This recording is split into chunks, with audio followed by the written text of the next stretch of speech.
안녕하십니까? 지혜의 숲을 거닐며 옛이야기 속에 담긴 삶의 깊은 통찰을 함께 나누는 시간입니다. 세상의 모든 이야기에는 우리가 배워야 할 교훈이 숨어 있습니다. 오늘 우리가 함께 나눌 이야기가 여러분의 마음에 작은 등불 하나를 밝혀주기를 바랍니다.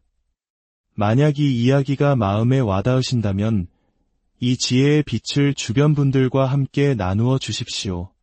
구독과 공유는 더 많은 분들에게 따뜻한 위로와 깨달음의 순간을 선물하는 것과 같습니다. 자, 그럼 이제 시간의 강을 거슬러 부처님께서 이 땅에 살아계시던 시절의 이야기 속으로 들어가 보겠습니다. 아주 먼 옛날 부처님께서 살아계셨을 때의 일입니다. 어느 큰 성에 막대한 재산을 가진 부자가 살고 있었습니다. 그는 아름다운 여인을 만나 결혼하였고 곧이어 옥동자 같은 아들을 낳았습니다. 부부는 아들의 이름을 우다라라고 지었습니다. 우다라는 부모님의 사랑 속에서 무럭무럭 자라나 어느덧 늠름하고 기품 있는 청년이 되었습니다. 하지만 행복은 길지 않았습니다. 아버지가 갑작스럽게 세상을 떠나고 만 것입니다. 우다라는 아버지의 막대한 재산을 물려받아 홀로 남으신 어머니를 모시며 집안을 이끌어갈 가장이 되었습니다. 그런데 젊은 가장 우다라는 남다른 구석이 있었습니다. 그는 세상의 부와 명예에는 별다른 관심이 없었고 오히려 부처님의 가르침에 깊이 매료되어 있었습니다. 그의 마음, 즉 불심은 그 누구보다 깊었고 성품 또한 온화하고 착했습니다. 대대로 상업을 가업으로 이어온 집안이었지만 우다라는 장사에는 도무지 흥미를 느끼지 못했습니다. 그의 마음은 오직 한 곳을 향하고 있었습니다. 어느 날 우다라는 큰 결심을 하고 어머니를 찾아갔습니다. 어머니, 저는 이 모든 것을 내려놓고 머리를 깎고 출가하여 부처님의 제자가 되고 싶습니다. 부디 저의 출가를 허락하여 주십시오. 어머니는 아들의 갑작스러운 말에 하늘이 무너지는 듯한 충격을 받았습니다. 안 된다. 절대 안 돼. 압이 없는 이 집안을 이끌 사람이 너 하나뿐인데 내가 출가를 하면 이 어미는 어찌 살고 이 집안은 어찌 되겠느냐? 절대 허락할 수 없다. 어머니는 눈물로 호소하며 아들을 만류했습니다. 아들아, 내가 살아있는 동안만이라도 내 곁에서 이 집을 지켜다오. 내가 눈을 감은 뒤에는 내가 출가를 하든 무엇을 하든 내 마음대로 하거라. 하지만 깨달음을 향한 우다라의 열망은 너무나도 뜨거웠습니다. 어머니의 간곡한 만류에도 그의 결심은 흔들리지 않았습니다. 그는 어머니 앞에 무릎을 꿇고 애원하다 마침내 극단적인 말을 내뱉고 맙니다. 어머니, 저의 출가를 허락해 주시지 않으면 차라리 이 자리에서 죽어버리겠습니다. 독약을 마시거나 높은 절벽에서 몸을 던져 목숨을 끊을 것입니다. 자식 이기는 부모 없다는 말이 있듯이 아들의 극단적인 모습에 어머니는 결국 두 손을 들고 말았습니다. 하지만 아들을 속세에 묶어두고 싶은 마음에 한 가지 꾀를 냈습니다. 아들아, 정 그렇다면 내 마음을 조금이나마 달랠 수 있도록 한 가지 약속을 하자. 출가는 잠시 미루는 대신 집으로 수행자분들을 모셔 내가 원하는 만큼 공양을 올릴 수 있도록 해주마. 집에서 수행자들에게 공양을 올리며 복을 짓는 것도 훌륭한 수행이 아니겠느냐?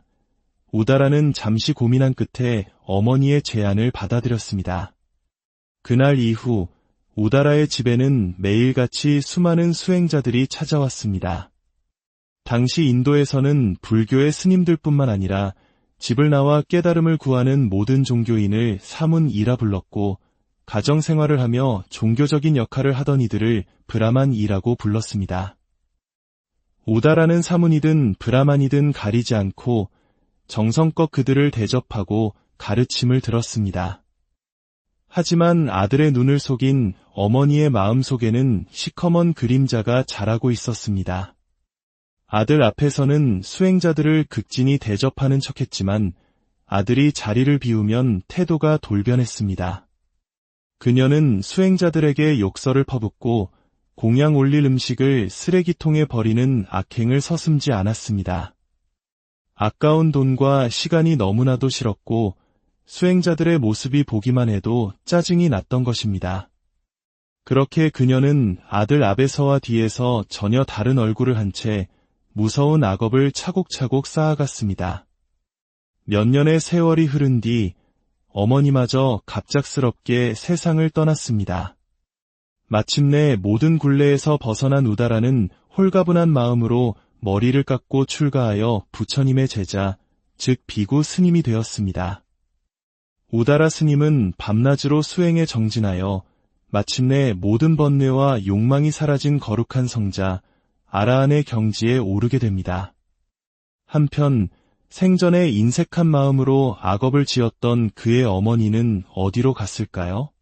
그녀는 그 업보로 인해 끔찍한 모습의 아기로 태어나게 되었습니다. 아기란 목구멍은 바늘구멍 같고 배는 산처럼 불러 항상 굶주림과 목마름에 시달리는 고통스러운 존재입니다. 아기가 된 어머니는 굶주림의 고통 속에서 몸부림치다 전생의 아들이 위대한 성자가 되었다는 것을 알게 되었습니다. 그녀는 한밤중에 우다라 스님을 찾아가 처절하게 울부짖었습니다. 스님, 저는 스님의 어미입니다. 전생에 지은 죄로 이토록 끔찍한 아기의 몸을 받았습니다. 너무나 배고프고 고통스럽습니다.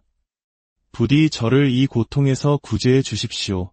우다라 스님은 앙상하고 흉측한 모습의 아기가 자신의 어머니라는 사실에 큰 충격을 받았습니다.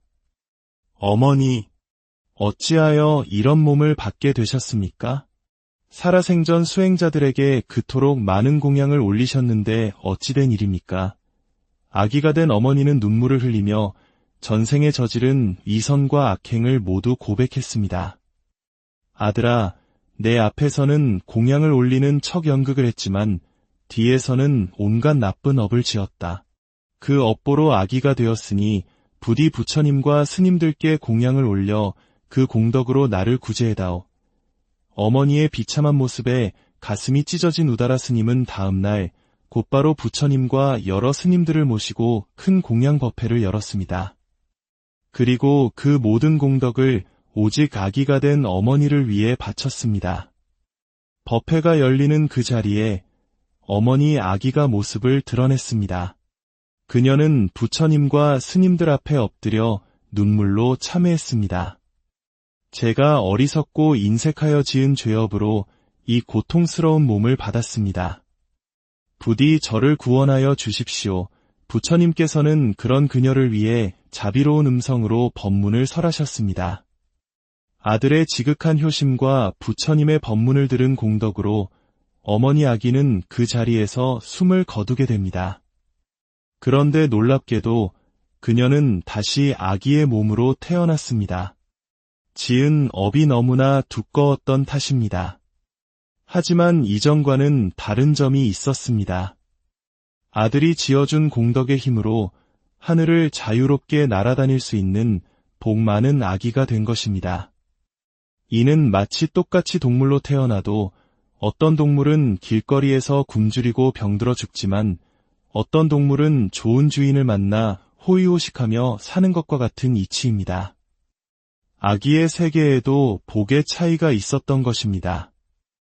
복 많은 아기가 된 어머니는 다시 아들 우다라 스님을 찾아와 감사를 표하며 간청했습니다.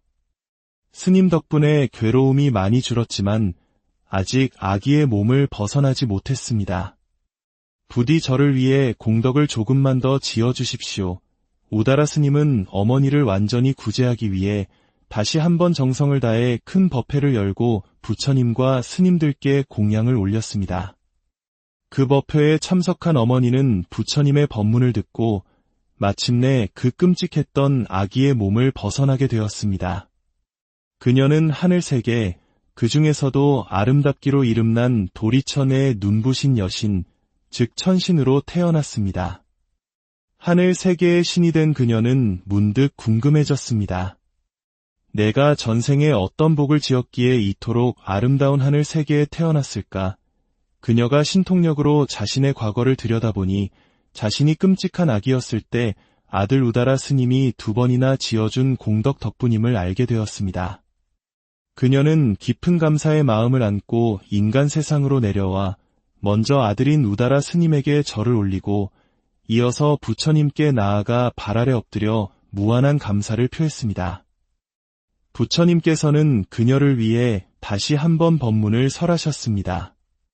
아기였을 때는 업장이 두꺼워 깨달음을 얻지 못했지만 복의 힘으로 마음이 맑아진 천신이 되자 그녀는 부처님의 법문을 듣고 그 자리에서 깨달음의 첫 단계인 수다원이라는 성자의 반열에 오르게 되었습니다. 이 이야기는 우리에게 깊은 가르침을 줍니다. 바로 인과응보, 즉 원인과 결과의 법칙입니다. 내가 지은 업은 좋든 나쁘든 반드시 그 결과를 낳는다는 것입니다. 눈앞의 이익을 위해 남을 속이고 악한 마음을 쓰는 것은 결국 자기 자신에게 끔찍한 고통의 씨앗을 심는 것과 같습니다. 부처님 당시에 또 다른 이야기가 있습니다. 수다타라는 이름을 가진 큰 부자가 있었습니다. 그는 부처님과 스님들을 위해 기원정사라는 거대한 사찰을 지어 바칠 정도로 신심이 깊은 사람이었습니다. 어느 날 그는 이런 생각을 했습니다. 내가 부처님께 공양을 올리는 것은 어려운 일이 아니다. 진정으로 어려운 일은 가난하고 힘든 사람들이 단 한 번이라도 복을 지을 수 있도록 이끌어주는 것이다. 그는 왕의 허락을 받아 눈처럼 하얀 코끼리를 타고 화려한 옷으로 몸을 장엄한 채 나라 곳곳을 다니며 사람들에게 보시를 권했습니다. 오늘날로 치면 최고급 세단을 타고 다니며 기부를 독려하는 것과 같았습니다. 이는 사람들에게 신뢰를 주고 보시하는 마음에 기쁨을 더해주기 위함이었습니다. 수많은 사람들이 그의 뜻에 동참하여 보시 행렬에 함께했습니다. 그러던 어느 날 수다타가 마을을 지나갈 때였습니다. 그곳에는 낡고 해진 담요 한 장으로 겨우 몸을 가린 채 구걸하며 살아가는 한 늙은 거지 여인이 있었습니다. 그녀는 수다타의 행렬을 보고 사람들에게 물었습니다. 저토록 부유해 보이는 분이 어찌하여 사람들에게 구걸을 하고 다니는 것입니까? 옆에 있던 사람이 그녀를 꾸짖으며 말했습니다. 저분은 자신을 위해 구걸하는 것이 아니요. 우리처럼 가난한 사람들이 부처님께 공양을 올려 복을 지을 수 있도록 대신 시주를 모으는 위대한 분이시오. 그 말을 들은 거지 여인은 큰 충격과 함께 깊은 깨달음을 얻었습니다. 아, 내가 이토록 평생 가난하고 고통스럽게 사는 것은 전생에 복을 짓지 않았기 때문이구나. 이번 생에조차 복을 짓지 않는다면 다음 생은 더 끔찍할 것이다. 지금이야말로 복을 지을 기회다. 그녀는 수다타가 지나가는 길목에 숨어 있다가 자신의 전 재산이자 유일한 옷이었던 그 낡은 담요를 벗어 던지며 외쳤습니다. 저의 이 보시를 받아주십시오. 수다타는 냄새나고 볼품없는 담요를 받아들고는 그 주인을 찾았습니다. 그곳에는 벌거벗은 몸으로 웅크리고 있는 늙은 여인이 있었습니다. 수다타는 깜짝 놀라 물었습니다. 어찌하여 몸을 가릴 마지막 담요까지 보시한 것입니까? 여인이 눈물을 흘리며 대답했습니다. 제가 가진 것은 이것뿐입니다. 이 작은 공양으로나마 다음 생에 복을 짓고 싶었습니다. 부디 저의 정성을 받아주십시오. 그 순수하고 간절한 마음의 수다타를 비롯한 그 자리에 있던 모든 사람들이 깊은 감동을 받아 눈물을 흘렸습니다. 수다타는 자신이 입고 있던 값비싼 보석으로 장식된 화려한 옷을 벗어 여인에게 선물했습니다. 참으로 거룩한 보시입니다. 당신의 이 공덕은 하늘을 감동시킬 것입니다.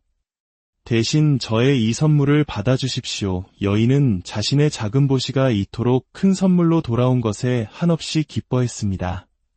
그리고 얼마 지나지 않아 그녀는 평온하게 세상을 떠나 앞선 이야기의 어머니처럼 하늘색에 도리천의 아름다운 천신으로 태어났다고 합니다.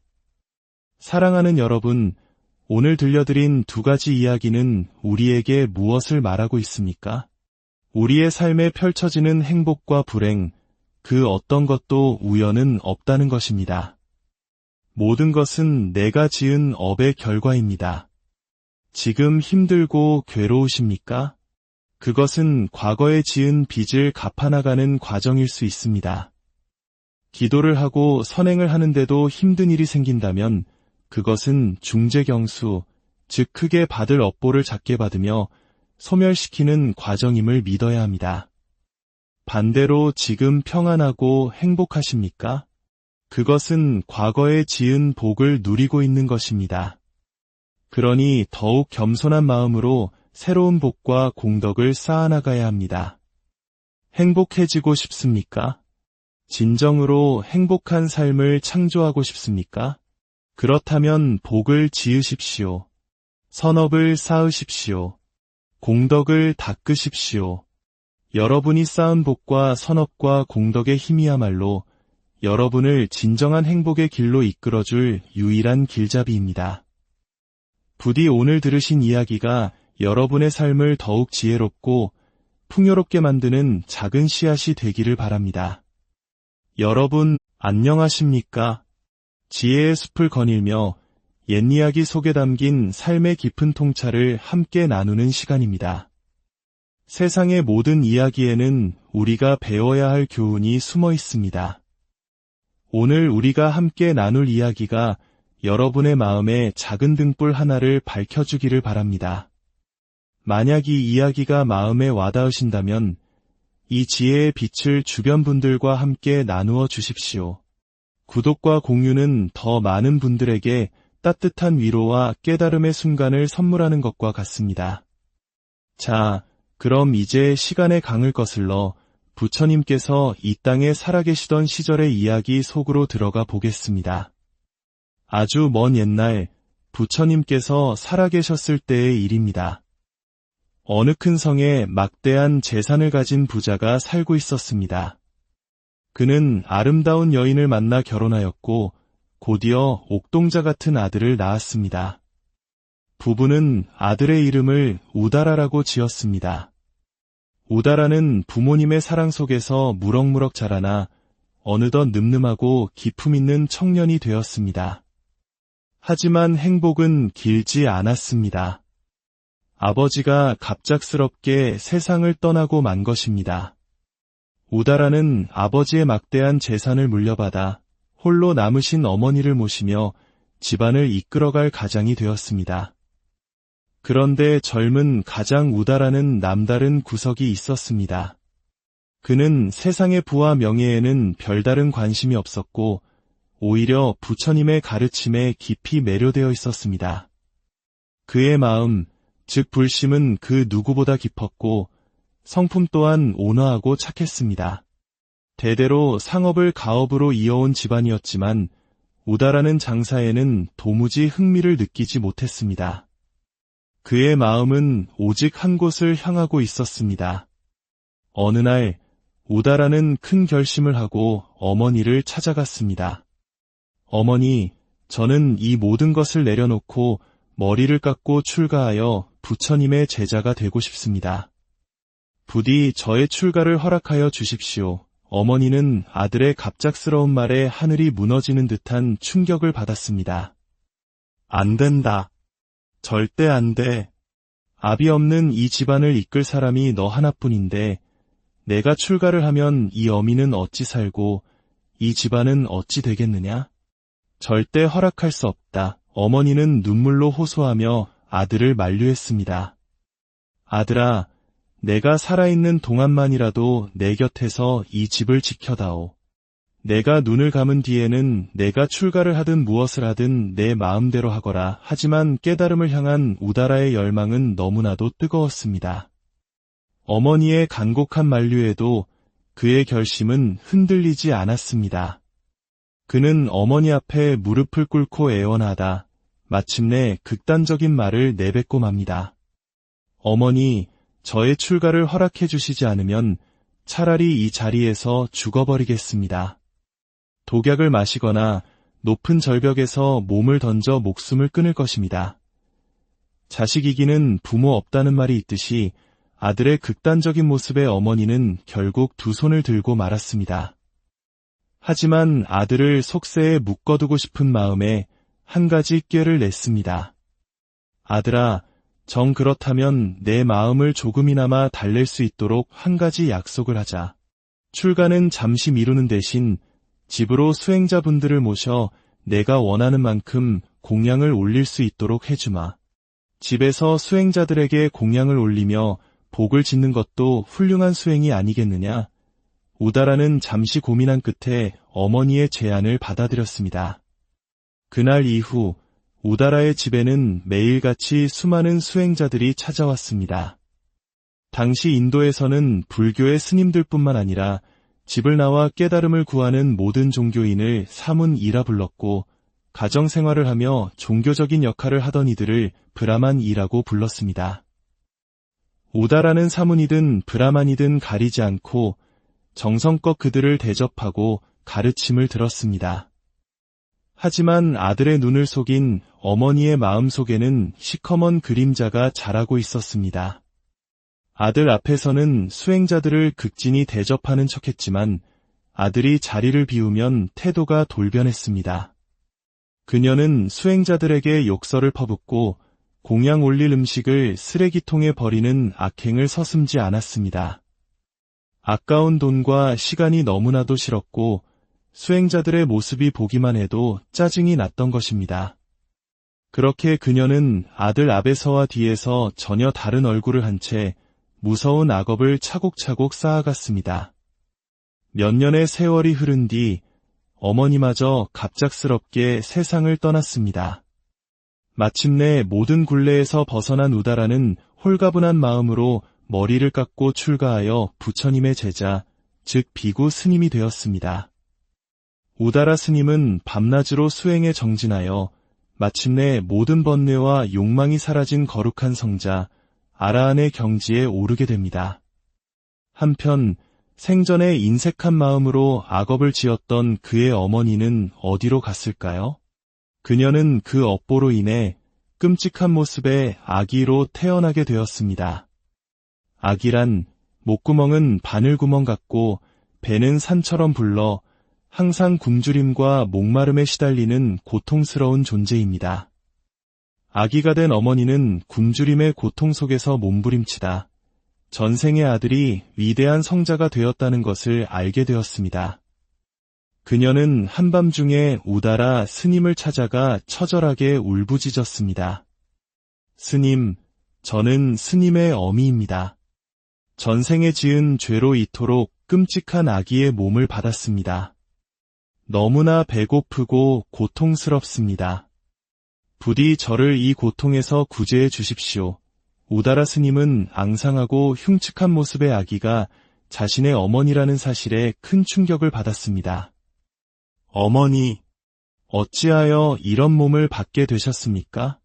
살아생전 수행자들에게 그토록 많은 공양을 올리셨는데 어찌된 일입니까?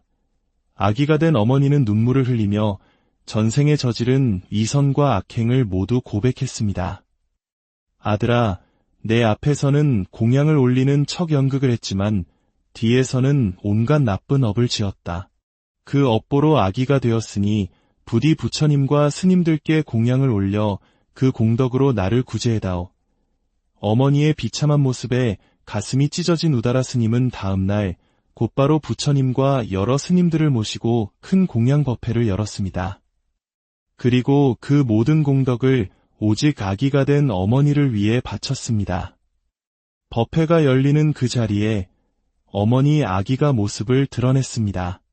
그녀는 부처님과 스님들 앞에 엎드려 눈물로 참회했습니다.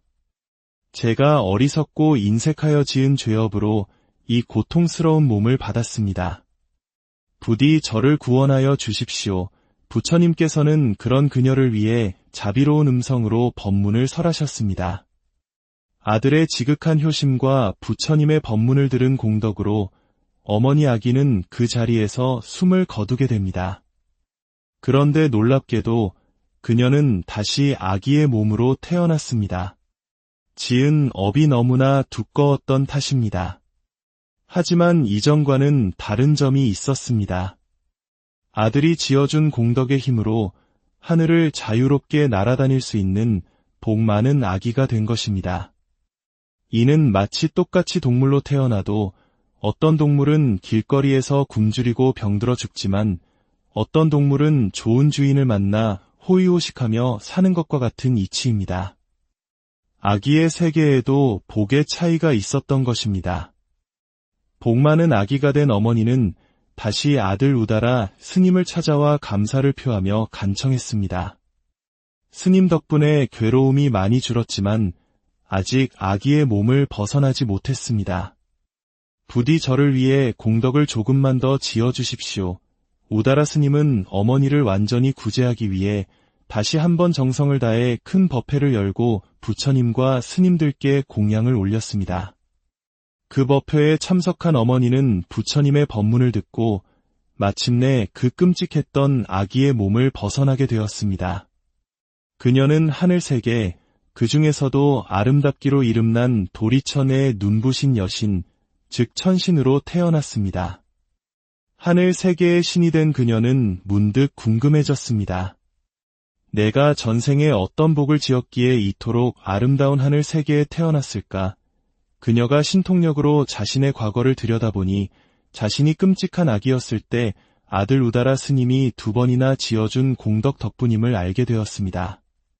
그녀는 깊은 감사의 마음을 안고 인간 세상으로 내려와 먼저 아들인 우다라 스님에게 절을 올리고 이어서 부처님께 나아가 발 아래 엎드려 무한한 감사를 표했습니다. 부처님께서는 그녀를 위해 다시 한번 법문을 설하셨습니다. 아기였을 때는 업장이 두꺼워 깨달음을 얻지 못했지만 복의 힘으로 마음이 맑아진 천신이 되자 그녀는 부처님의 법문을 듣고 그 자리에서 깨달음의 첫 단계인 수다원이라는 성자의 반열에 오르게 되었습니다. 이 이야기는 우리에게 깊은 가르침을 줍니다. 바로 인과응보, 즉 원인과 결과의 법칙입니다. 내가 지은 업은 좋든 나쁘든 반드시 그 결과를 낳는다는 것입니다. 눈앞의 이익을 위해 남을 속이고 악한 마음을 쓰는 것은 결국 자기 자신에게 끔찍한 고통의 씨앗을 심는 것과 같습니다. 부처님 당시에 또 다른 이야기가 있습니다. 수다타라는 이름을 가진 큰 부자가 있었습니다. 그는 부처님과 스님들을 위해 기원정사라는 거대한 사찰을 지어 바칠 정도로 신심이 깊은 사람이었습니다. 어느 날 그는 이런 생각을 했습니다. 내가 부처님께 공양을 올리는 것은 어려운 일이 아니다. 진정으로 어려운 일은 가난하고 힘든 사람들이 단 한 번이라도 복을 지을 수 있도록 이끌어주는 것이다. 그는 왕의 허락을 받아 눈처럼 하얀 코끼리를 타고 화려한 옷으로 몸을 장엄한 채 나라 곳곳을 다니며 사람들에게 보시를 권했습니다. 오늘날로 치면 최고급 세단을 타고 다니며 기부를 독려하는 것과 같았습니다. 이는 사람들에게 신뢰를 주고 보시하는 마음에 기쁨을 더해주기 위함이었습니다. 수많은 사람들이 그의 뜻에 동참하여 보시 행렬에 함께했습니다. 그러던 어느 날 수다타가 마을을 지나갈 때였습니다. 그곳에는 낡고 해진 담요 한 장으로 겨우 몸을 가린 채 구걸하며 살아가는 한 늙은 거지 여인이 있었습니다. 그녀는 수다타의 행렬을 보고 사람들에게 물었습니다. 저토록 부유해 보이는 분이 어찌하여 사람들에게 구걸을 하고 다니는 것입니까? 옆에 있던 사람이 그녀를 꾸짖으며 말했습니다. 저분은 자신을 위해 구걸하는 것이 아니요. 우리처럼 가난한 사람들이 부처님께 공양을 올려 복을 지을 수 있도록 대신 시주를 모으는 위대한 분이시오. 그 말을 들은 거지 여인은 큰 충격과 함께 깊은 깨달음을 얻었습니다. 아, 내가 이토록 평생 가난하고 고통스럽게 사는 것은 전생에 복을 짓지 않았기 때문이구나. 이번 생에조차 복을 짓지 않는다면 다음 생은 더 끔찍할 것이다. 지금이야말로 복을 지을 기회다. 그녀는 수다타가 지나가는 길목에 숨어 있다가 자신의 전 재산이자 유일한 옷이었던 그 낡은 담요를 벗어 던지며 외쳤습니다. 저의 이 보시를 받아주십시오. 수다타는 냄새나고 볼품없는 담요를 받아들고는 그 주인을 찾았습니다. 그곳에는 벌거벗은 몸으로 웅크리고 있는 늙은 여인이 있었습니다. 수다타는 깜짝 놀라 물었습니다. 어찌하여 몸을 가릴 마지막 담요까지 보시한 것입니까? 여인이 눈물을 흘리며 대답했습니다. 제가 가진 것은 이것뿐입니다. 이 작은 공양으로나마 다음 생에 복을 짓고 싶었습니다. 부디 저의 정성을 받아주십시오. 그 순수하고 간절한 마음에 수다타를 비롯한 그 자리에 있던 모든 사람들이 깊은 감동을 받아 눈물을 흘렸습니다. 수다타는 자신이 입고 있던 값비싼 보석으로 장식된 화려한 옷을 벗어 여인에게 선물했습니다. 참으로 거룩한 보시입니다. 당신의 이 공덕은 하늘을 감동시킬 것입니다. 대신 저의 이 선물을 받아주십시오. 여인은 자신의 작은 보시가 이토록 큰 선물로 돌아온 것에 한없이 기뻐했습니다. 그리고 얼마 지나지 않아 그녀는 평온하게 세상을 떠나 앞선 이야기의 어머니처럼 하늘색에 도리천의 아름다운 천신으로 태어났다고 합니다. 사랑하는 여러분, 오늘 들려드린 두 가지 이야기는 우리에게 무엇을 말하고 있습니까? 우리의 삶에 펼쳐지는 행복과 불행, 그 어떤 것도 우연은 없다는 것입니다. 모든 것은 내가 지은 업의 결과입니다. 지금 힘들고 괴로우십니까? 그것은 과거에 지은 빚을 갚아나가는 과정일 수 있습니다. 기도를 하고 선행을 하는데도 힘든 일이 생긴다면 그것은 중재경수, 즉 크게 받을 업보를 작게 받으며 소멸시키는 과정임을 믿어야 합니다. 반대로 지금 평안하고 행복하십니까? 그것은 과거에 지은 복을 누리고 있는 것입니다. 그러니 더욱 겸손한 마음으로 새로운 복과 공덕을 쌓아나가야 합니다. 행복해지고 싶습니까? 진정으로 행복한 삶을 창조하고 싶습니까? 그렇다면 복을 지으십시오. 선업을 쌓으십시오. 공덕을 닦으십시오. 여러분이 쌓은 복과 선업과 공덕의 힘이야말로 여러분을 진정한 행복의 길로 이끌어줄 유일한 길잡이입니다. 부디 오늘 들으신 이야기가 여러분의 삶을 더욱 지혜롭고 풍요롭게 만드는 작은 씨앗이 되기를 바랍니다. 여러분, 안녕하십니까? 지혜의 숲을 거닐며 옛이야기 속에 담긴 삶의 깊은 통찰을 함께 나누는 시간입니다. 세상의 모든 이야기에는 우리가 배워야 할 교훈이 숨어 있습니다. 오늘 우리가 함께 나눌 이야기가 여러분의 마음에 작은 등불 하나를 밝혀주기를 바랍니다. 만약 이 이야기가 마음에 와닿으신다면 이 지혜의 빛을 주변 분들과 함께 나누어 주십시오. 구독과 공유는 더 많은 분들에게 따뜻한 위로와 깨달음의 순간을 선물하는 것과 같습니다. 자, 그럼 이제 시간의 강을 거슬러 부처님께서 이 땅에 살아계시던 시절의 이야기 속으로 들어가 보겠습니다. 아주 먼 옛날 부처님께서 살아계셨을 때의 일입니다. 어느 큰 성에 막대한 재산을 가진 부자가 살고 있었습니다. 그는 아름다운 여인을 만나 결혼하였고 곧이어 옥동자 같은 아들을 낳았습니다. 부부는 아들의 이름을 우다라라고 지었습니다. 우다라는 부모님의 사랑 속에서 무럭무럭 자라나 어느덧 늠름하고 기품 있는 청년이 되었습니다. 하지만 행복은 길지 않았습니다.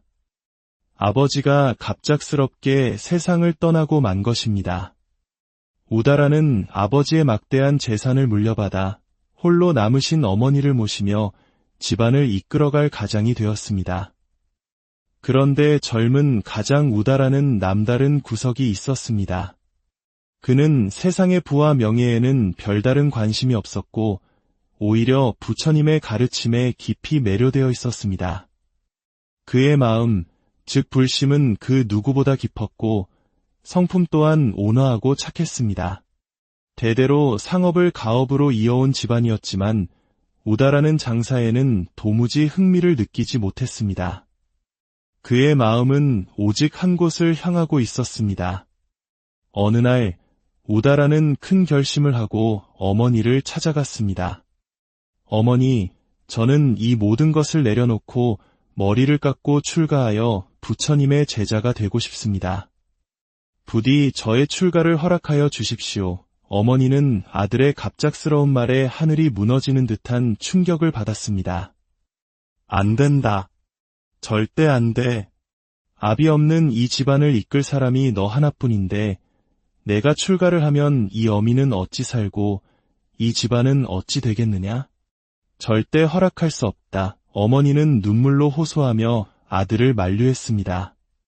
아들아, 내가 살아있는 동안만이라도 내 곁에서 이 집을 지켜다오. 내가 눈을 감은 뒤에는 내가 출가를 하든 무엇을 하든 내 마음대로 하거라. 하지만 깨달음을 향한 우다라의 열망은 너무나도 뜨거웠습니다. 어머니의 간곡한 만류에도 그의 결심은 흔들리지 않았습니다.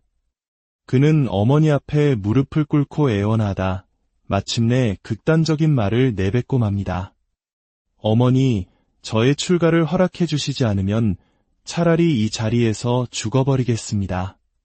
독약을 마시거나 높은 절벽에서 몸을 던져 목숨을 끊을 것입니다. 자식이기는 부모 없다는 말이 있듯이 아들의 극단적인 모습에 어머니는 결국 두 손을 들고 말았습니다. 하지만 아들을 속세에 묶어두고 싶은 마음에 한 가지 꾀를 냈습니다. 아들아, 정 그렇다면 내 마음을 조금이나마 달랠 수 있도록 한 가지 약속을 하자. 출가는 잠시 미루는 대신 집으로 수행자분들을 모셔 내가 원하는 만큼 공양을 올릴 수 있도록 해주마. 집에서 수행자들에게 공양을 올리며 복을 짓는 것도 훌륭한 수행이 아니겠느냐? 우다라는 잠시 고민한 끝에 어머니의 제안을 받아들였습니다. 그날 이후 우다라의 집에는 매일같이 수많은 수행자들이 찾아왔습니다.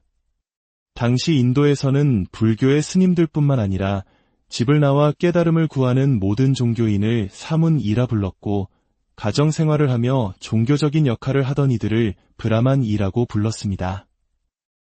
우다라는 사문이든 브라만이든 가리지 않고 정성껏 그들을 대접하고 가르침을 들었습니다.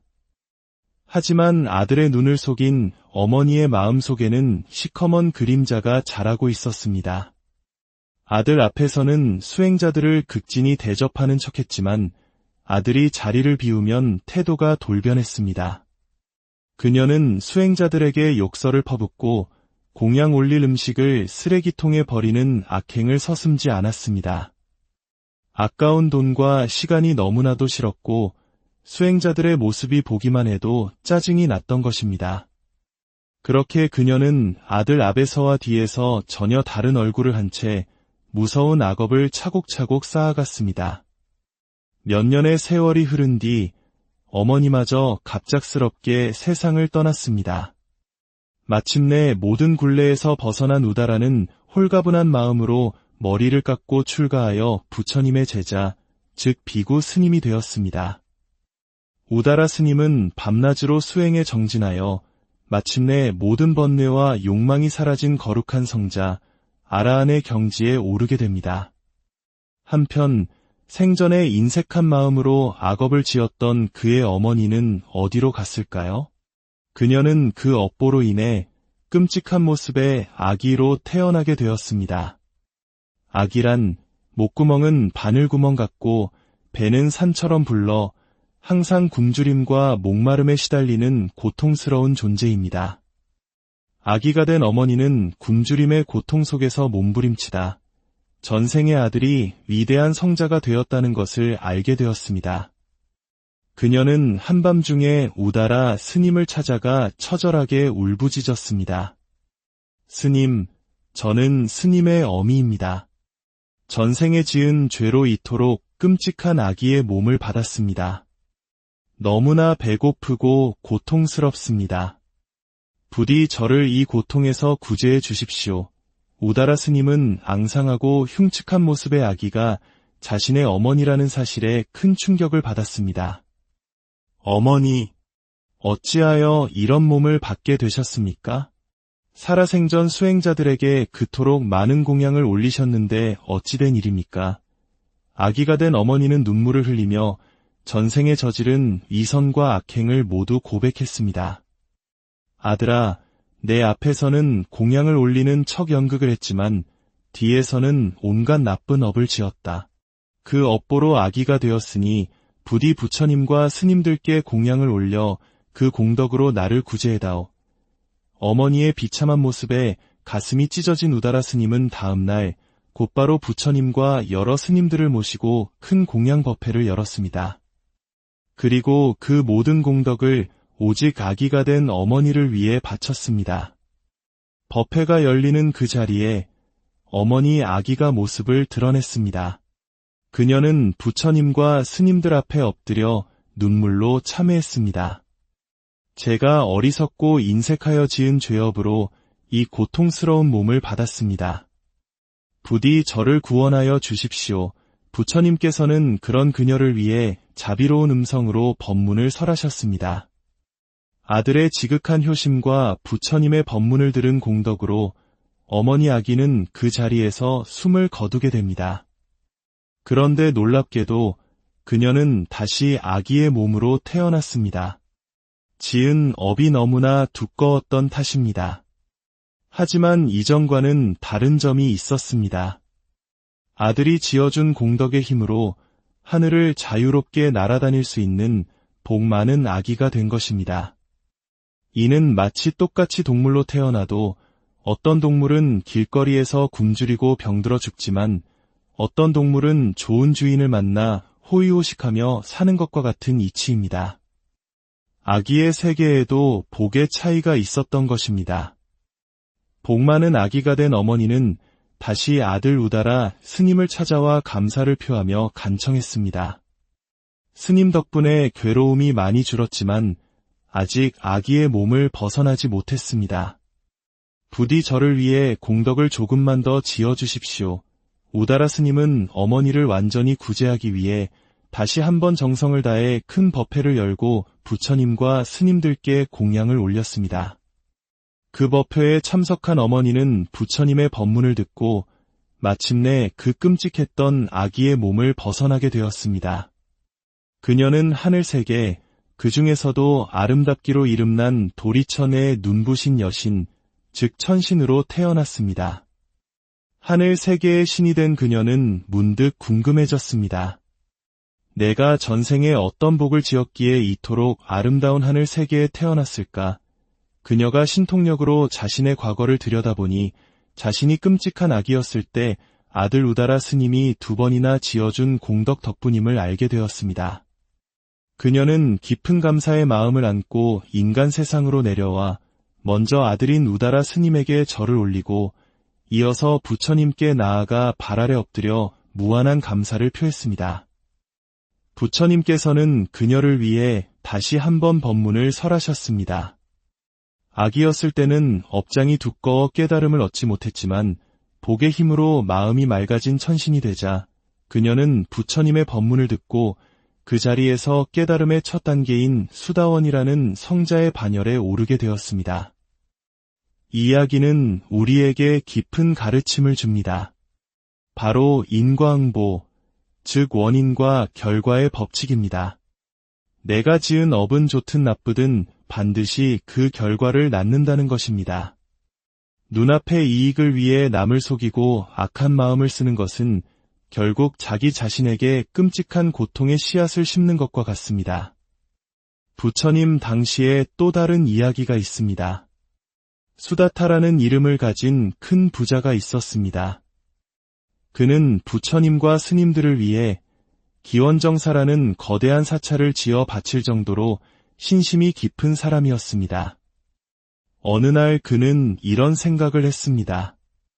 내가 부처님께 공양을 올리는 것은 어려운 일이 아니다. 진정으로 어려운 일은 가난하고 힘든 사람들이 단 한 번이라도 복을 지을 수 있도록 이끌어주는 것이다. 그는 왕의 허락을 받아 눈처럼 하얀 코끼리를 타고 화려한 옷으로 몸을 장엄한 채 나라 곳곳을 다니며 사람들에게 보시를 권했습니다. 오늘날로 치면 최고급 세단을 타고 다니며 기부를 독려하는 것과 같았습니다. 이는 사람들에게 신뢰를 주고 보시하는 마음에 기쁨을 더해주기 위함이었습니다. 수많은 사람들이 그의 뜻에 동참하여 보시 행렬에 함께했습니다. 그러던 어느 날 수다타가 마을을 지나갈 때였습니다. 그곳에는 낡고 해진 담요 한 장으로 겨우 몸을 가린 채 구걸하며 살아가는 한 늙은 거지 여인이 있었습니다. 그녀는 수다타의 행렬을 보고 사람들에게 물었습니다. 저토록 부유해 보이는 분이 어찌하여 사람들에게 구걸을 하고 다니는 것입니까? 옆에 있던 사람이 그녀를 꾸짖으며 말했습니다. 저분은 자신을 위해 구걸하는 것이 아니요. 우리처럼 가난한 사람들이 부처님께 공양을 올려 복을 지을 수 있도록 대신 시주를 모으는 위대한 분이시오. 그 말을 들은 거지 여인은 큰 충격과 함께 깊은 깨달음을 얻었습니다. 아, 내가 이토록 평생 가난하고 고통스럽게 사는 것은 전생에 복을 짓지 않았기 때문이구나. 이번 생에조차 복을 짓지 않는다면 다음 생은 더 끔찍할 것이다. 지금이야말로 복을 지을 기회다. 그녀는 수다타가 지나가는 길목에 숨어 있다가 자신의 전 재산이자 유일한 옷이었던 그 낡은 담요를 벗어 던지며 외쳤습니다. 저의 이 보시를 받아주십시오. 수다타는 냄새나고 볼품없는 담요를 받아들고는 그 주인을 찾았습니다. 그곳에는 벌거벗은 몸으로 웅크리고 있는 늙은 여인이 있었습니다. 수다타는 깜짝 놀라 물었습니다. 어찌하여 몸을 가릴 마지막 담요까지 보시한 것입니까? 여인이 눈물을 흘리며 대답했습니다. 제가 가진 것은 이것뿐입니다. 이 작은 공양으로나마 다음 생에 복을 짓고 싶었습니다. 부디 저의 정성을 받아주십시오. 그 순수하고 간절한 마음에 수다타를 비롯한 그 자리에 있던 모든 사람들이 깊은 감동을 받아 눈물을 흘렸습니다. 수다타는 자신이 입고 있던 값비싼 보석으로 장식된 화려한 옷을 벗어 여인에게 선물했습니다. 참으로 거룩한 보시입니다. 당신의 이 공덕은 하늘을 감동시킬 것입니다. 대신 저의 이 선물을 받아주십시오. 여인은 자신의 작은 보시가 이토록 큰 선물로 돌아온 것에 한없이 기뻐했습니다. 그리고 얼마 지나지 않아 그녀는 평온하게 세상을 떠나 앞선 이야기의 어머니처럼 하늘색에 도리천의 아름다운 천신으로 태어났다고 합니다. 사랑하는 여러분, 오늘 들려드린 두 가지 이야기는 우리에게 무엇을 말하고 있습니까? 우리의 삶에 펼쳐지는 행복과 불행, 그 어떤 것도 우연은 없다는 것입니다. 모든 것은 내가 지은 업의 결과입니다. 지금 힘들고 괴로우십니까? 그것은 과거에 지은 빚을 갚아나가는 과정일 수 있습니다. 기도를 하고 선행을 하는데도 힘든 일이 생긴다면 그것은 중재경수, 즉 크게 받을 업보를 작게 받으며 소멸시키는 과정임을 믿어야 합니다. 반대로 지금 평안하고 행복하십니까? 그것은 과거에 지은 복을 누리고 있는 것입니다. 그러니 더욱 겸손한 마음으로 새로운 복과 공덕을 쌓아나가야 합니다. 행복해지고 싶습니까? 진정으로 행복한 삶을 창조하고 싶습니까? 그렇다면 복을 지으십시오. 선업을 쌓으십시오. 공덕을 닦으십시오. 여러분이 쌓은 복과 선업과 공덕의 힘이야말로 여러분을 진정한 행복의 길로 이끌어줄 유일한 길잡이입니다. 부디 오늘 들으신 이야기가 여러분의 삶을 더욱 지혜롭고 풍요롭게 만드는 작은 씨앗이 되기를 바랍니다. 여러분, 안녕하십니까? 지혜의 숲을 거닐며 옛이야기 속에 담긴 삶의 깊은 통찰을 함께 나누는 시간입니다. 세상의 모든 이야기에는 우리가 배워야 할 교훈이 숨어 있습니다. 오늘 우리가 함께 나눌 이야기가 여러분의 마음에 작은 등불 하나를 밝혀주기를 바랍니다. 만약 이 이야기가 마음에 와닿으신다면 이 지혜의 빛을 주변 분들과 함께 나누어 주십시오. 구독과 공유는 더 많은 분들에게 따뜻한 위로와 깨달음의 순간을 선물하는 것과 같습니다. 자, 그럼 이제 시간의 강을 거슬러 부처님께서 이 땅에 살아계시던 시절의 이야기 속으로 들어가 보겠습니다. 아주 먼 옛날 부처님께서 살아계셨을 때의 일입니다.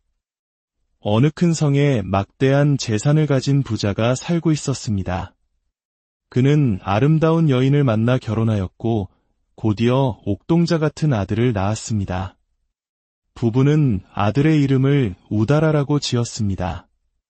우다라는 부모님의 사랑 속에서 무럭무럭 자라나 어느덧 늠름하고 기품 있는 청년이 되었습니다. 하지만 행복은 길지 않았습니다. 아버지가 갑작스럽게 세상을 떠나고 만 것입니다. 우다라는 아버지의 막대한 재산을 물려받아 홀로 남으신 어머니를 모시며 집안을 이끌어갈 가장이 되었습니다. 그런데 젊은 가장 우다라는 남다른 구석이 있었습니다. 그는 세상의 부와 명예에는 별다른 관심이 없었고 오히려 부처님의 가르침에 깊이 매료되어 있었습니다. 그의 마음, 즉 불심은 그 누구보다 깊었고 성품 또한 온화하고 착했습니다. 대대로 상업을 가업으로 이어온 집안이었지만 우다라는 장사에는 도무지 흥미를 느끼지 못했습니다. 그의 마음은 오직 한 곳을 향하고 있었습니다.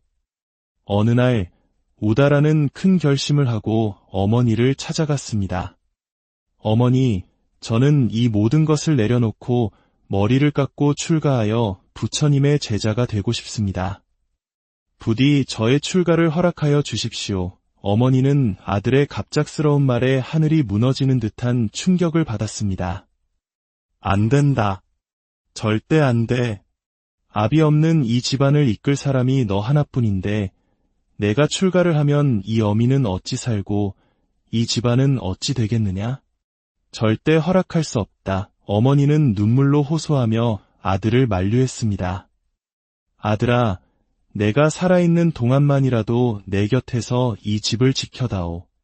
내가 눈을 감은 뒤에는 내가 출가를 하든 무엇을 하든 내 마음대로 하거라. 하지만 깨달음을 향한 우다라의 열망은 너무나도 뜨거웠습니다. 어머니의 간곡한 만류에도 그의 결심은 흔들리지 않았습니다. 그는 어머니 앞에 무릎을 꿇고 애원하다 마침내 극단적인 말을 내뱉고 맙니다. 어머니, 저의 출가를 허락해 주시지 않으면 차라리 이 자리에서 죽어버리겠습니다.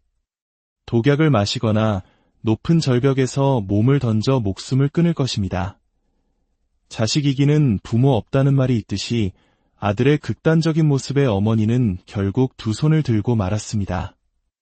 하지만 아들을 속세에 묶어두고 싶은 마음에 한 가지 꾀를 냈습니다. 아들아, 정 그렇다면 내 마음을 조금이나마 달랠 수 있도록 한 가지 약속을 하자.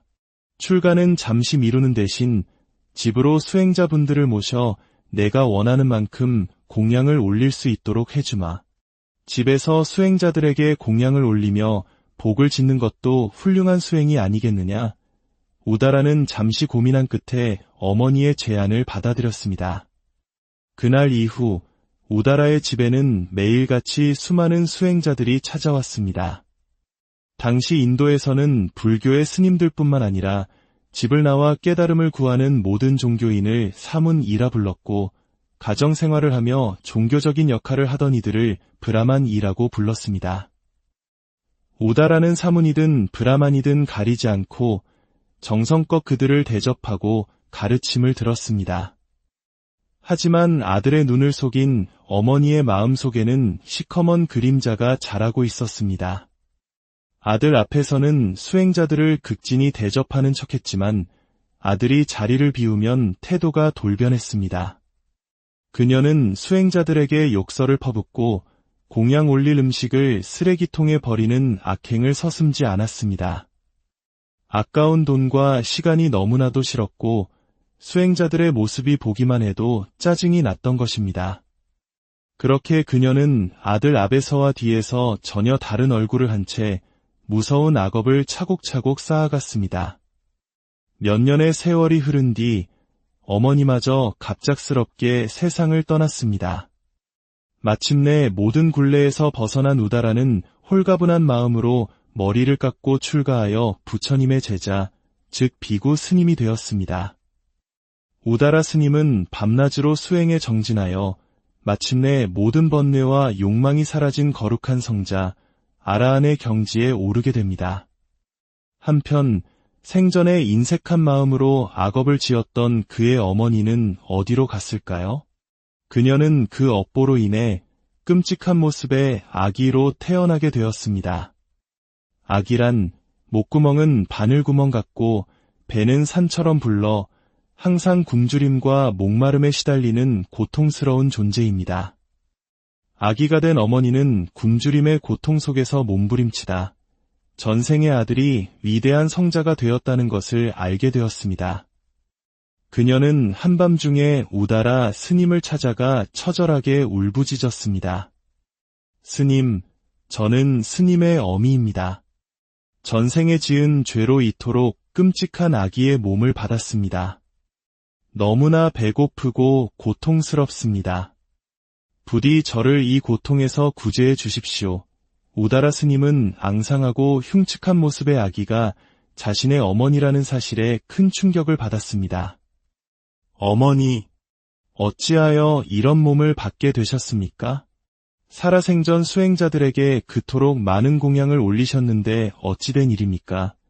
아기가 된 어머니는 눈물을 흘리며 전생에 저지른 위선과 악행을 모두 고백했습니다. 아들아, 내 앞에서는 공양을 올리는 척연극을 했지만 뒤에서는 온갖 나쁜 업을 지었다. 그 업보로 아기가 되었으니 부디 부처님과 스님들께 공양을 올려 그 공덕으로 나를 구제해다오. 어머니의 비참한 모습에 가슴이 찢어진 우다라 스님은 다음날 곧바로 부처님과 여러 스님들을 모시고 큰 공양 법회를 열었습니다. 그리고 그 모든 공덕을 오직 아기가 된 어머니를 위해 바쳤습니다. 법회가 열리는 그 자리에 어머니 아기가 모습을 드러냈습니다. 그녀는 부처님과 스님들 앞에 엎드려 눈물로 참회했습니다. 제가 어리석고 인색하여 지은 죄업으로 이 고통스러운 몸을 받았습니다. 부디 저를 구원하여 주십시오. 부처님께서는 그런 그녀를 위해 자비로운 음성으로 법문을 설하셨습니다.